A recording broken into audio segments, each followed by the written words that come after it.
Everyone, তোমাদের সবাইকে জানাই হ্যাপি নিউ ইয়ার। তোমরা এই বছরে খুব খুব খুব আনন্দ এবং মজার সাথে যেন কাটাতে পারো।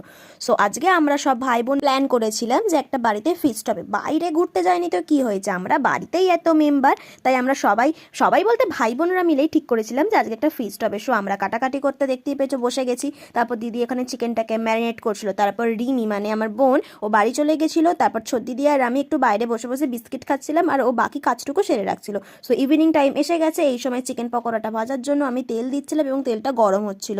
তারপর ছোট দিদি চিকেন পকোড়াটাকে ফ্রাই করছিল, যা সুন্দর স্মেল বেরোচ্ছিল না, মানে কি বলবো, জাস্ট গন্ধতেই যেন বলে পেট ভরে গেছে। তারপরেতে আমি কফির জন্য এখানে গুঁড়ো দুধ গুলে নিচ্ছিলাম। কফি আর চিকেন পকোড়া ছিল ইভিনিং টাইমে। তারপর আমাদের আরও রান্না হয়েছিল। এটা দেখতে পাচ্ছ, এটা চাটনিটা ছোট দিদি আগেই বানিয়ে রাখছিল কারণ লেট হয়ে যাবে বলে। সো আমরা ইভিনিং টাইমের খাওয়া দাওয়া কমপ্লিট করে কি কি রান্না হয়েছে সেটা তোমরা নেক্সট ব্লগে দেখতে পাবে। তার জন্য তোমাদের একটাই কাজ করতে হবে, অনেক অনেক কমেন্ট আর লাইক করো। So tata.